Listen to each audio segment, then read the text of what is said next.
Kahapon pa yun, may lumalabas.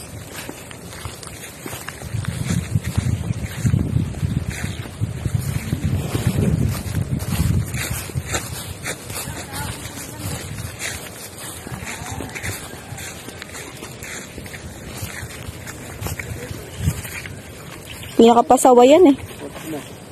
Nangingipa, nanuluwag. Nang pinubulog, nangipa rin. Ewan lang po namin.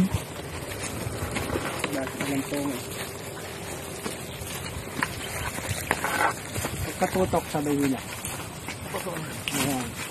Ay! Sobrang.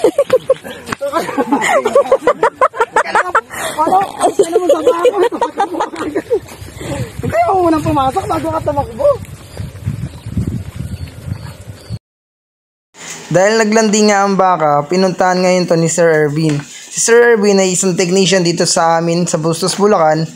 Matagal ng technician si Sir Ervin kaya naman malaki ang tiwala namin sa kanya na matutuloy na magbuntis itong dumalagang baka dahil matagal na nga din to napabarakuhan. Hindi din naman natutuloy ang pagbubuntis ng mga baka.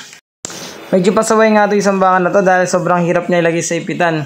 Palibasa kasi hindi naman sila sanay sa ganitong sistema dahil first time lang nila ito mararanasan. Bukod doon kasi hindi naman talaga sila ini-AI. So puro kasi bulugan ang gamit namin dito. Ngayon pa lang kami magta-try magpa-AI dahil nga medyo may problema yung barako dito sa gawin namin, yung bulugan namin na kung tawagin. Kaya naman ito bago namin ito naitali, bago namin ito naisalpak dito sa ipitan ay napakaraming hirap pa. Tumatakbo pa nga yung pinsan ko bago pa maisalpak. Bukod doon, kami lang din kasi tatlo ang naglalagay. Wala kasi dito si Papa. Nasa trabaho kasi siya. Kaya naman, wala kami ibang asahan kundi ang sarili lang din namin.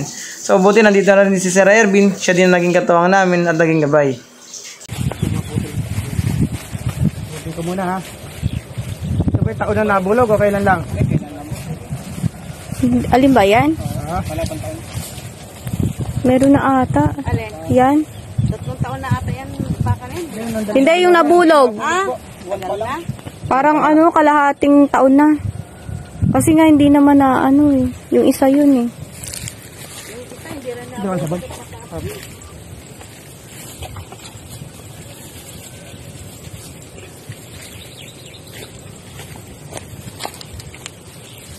Ito kasi isipa.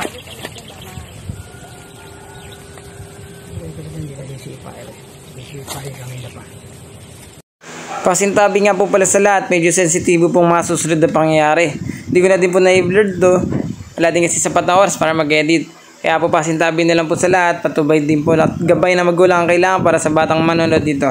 So ito po kasi ang paraan para po malaman kung may laman po ba ang tiyan or cervix ng isang baka. So dinukot po ito ng ating technician para masigurado kasi mukha daw pong maganda yung daddy ng gagawing inahin. Kaya naman dinukot ito ng technician para lang din makasigurado na wala talagang laman. So ito na po ang mga susunod na pangyayari, i-AI na nga po yung baka.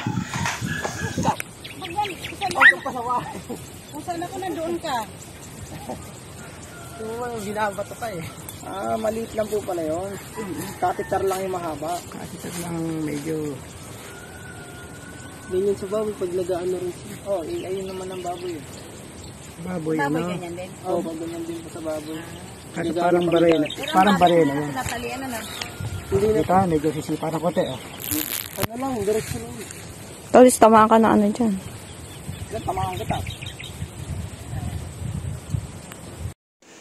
Sa buong buhay ko, ngayon lang din naman nakakita ko paano mag-AI. So, napansin ko nga na maliit at kaunti lang pala yung similyang kailangan para mabuntis ang isang baka. Kasi yung mahabang parting nakikita natin ay catheter lang pala yan. Tingnan mo Ganun ang ganun yung Pagka hindi nakapasok yan, laglag yan. So, yun ang exam namin nung araw, bitawan mo. Para malaman ko pagka 10 segundo bumagsak, hindi totoo yun. Hindi naglalandi. Hindi nakapasok. Hindi nakaipit. Okay. Okay na po yun. Ganun pala yun. Once na binitawan pala ng technician yung catheter na yun at nalaglag, ibig sabihin hindi nakapasok sa loob or hindi tinanggap ng katawan ng baka yung similya. Pero kapag ka naipit na ganun at matagal na laglag, ay ibig sabihin na tuloy at naiyay ng tuluyan yung baka. Umabot lamang ng 400 pesos yung binayaran namin sa technician. Pero kung hindi ito sa gawing bayan ng Bustos, dahil nga taga Bustos kami, ay ganun lang ang siningil sa amin. Kung lalabas daw ng bayan, ay hindi lang 400. Abot din daw ng 1,500 to 3,000 pesos ang bayad sa pa-AI. Indo Brahman nga po pala ang ibinigay na AI sa ating baka. At sana ito ay magtuloy at siguradong sa magandang blessing na naman ito para sa atin.